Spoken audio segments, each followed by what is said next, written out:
Hello, I'm Charlotte Eiley. This is my fourth reflection on my work so far.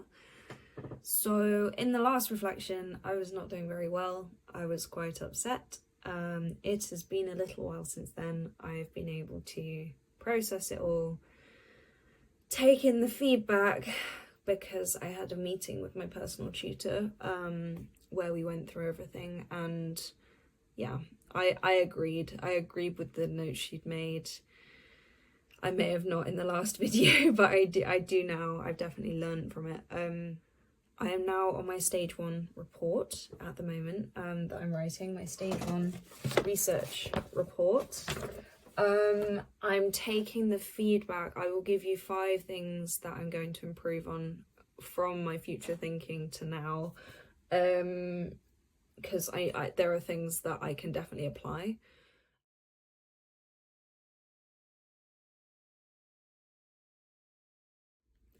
So one of my notes was to definitely work on my visuals. In retrospect now, I thought they were very punchy and colourful and interesting and engaging, but when compared to other people's and kind of how pared back other people's were, and you could, I don't know, it wasn't as overwhelming and in your face. So when I started this memes project, I was showing my tutor images that I wanted to replicate, and again I was going along the really in your face, really punchy looking images, and now I'm trying to pare back my colour palette, pare back all of it, pare back my different types of fonts, background images. You know, I just want to throw the kitchen sink at it and make it completely over the top and colourful and everything, because that's just my personality.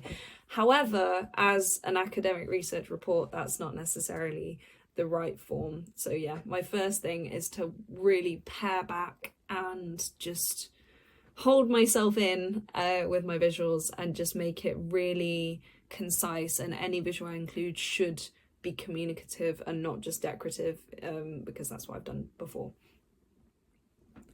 My second thing I'm working on is not being so descriptive, because we read back through passages of my work and my tutor was asking me, where is the insight? Why haven't you broken this down? You're just describing and not analytically looking at it in an academic way. So in this one, I am trying to be very data specific. I'm trying to bring in examples with everything I'm saying, not just generalizing, not just making an assumption, making sure everything is evidenced, everything has a backup quote or a backup figure or anything from my data, that kind of thing. So I'm trying really hard to not just waffle and make it really concise. So that's my second thing. Okay, so the third thing, I didn't talk enough about my limitations of my research. That has been rectified, I'm telling you now.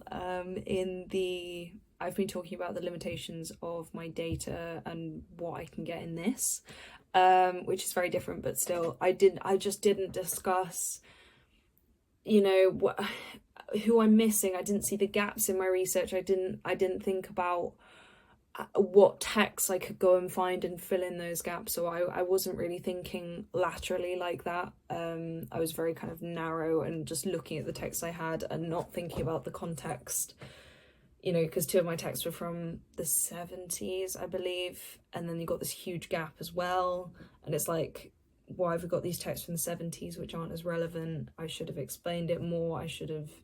There's lots of things I should have done.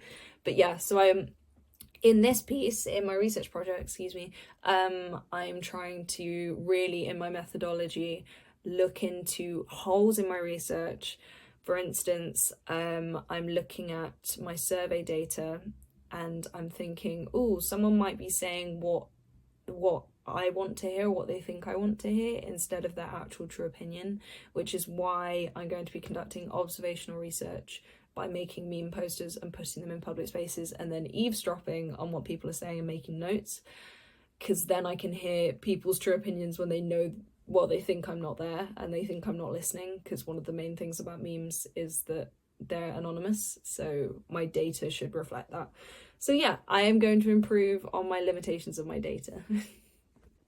So the fourth thing I am trying to work on is my time management, because I am still struggling with time management. We're worried that me and my tutor are worried that my focus isn't great and it could be improved. I definitely agree. I have to have, as I've said in previous videos, headphones, glasses. I've now got this video which is quite cool, which is called 12 Hours of Study with Me. So I watch that while I'm studying, and then like, because we're studying together, it's like I'm not on my own, and it's kind of quite a good thing. So you can have ones with music or not. And then she takes, so it's 50 minutes, and then she takes a 10-minute gap, and then 50 minutes, 10-minute gap, and I keep going. So today I've been doing that all day, literally since like 8 a.m. I think today, and I'm gonna keep going as long as I can, just taking 10-minute gaps and making sure I take screen breaks. So I am working on it, is all I can say. It's not perfect yet. Maybe by stage 2 it will be, but right now it's definitely not. But yeah, my tutor did notice. She said she noticed that there were rushed elements, that my timeline especially, it wasn't great, it wasn't relevant enough. If I'd had more time, because I'd left more time, I would have been able to find more relevant examples. So yes, it was noted, but I am working on it. Finally, my fifth thing, and it was a really annoying little thing that I missed, probably because of the lack of time management.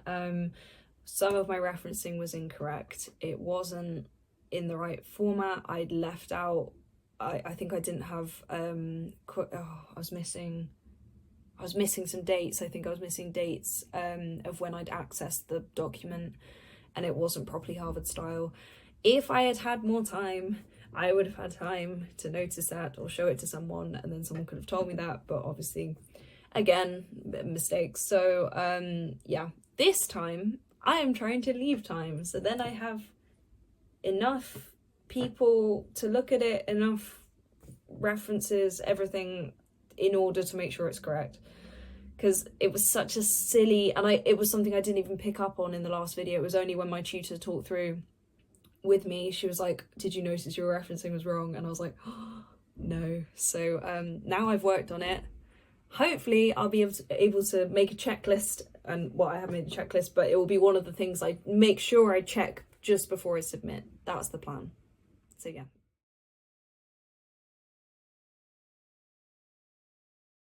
Anyway, thank you for listening. That was my reflection on my last project. Thank you.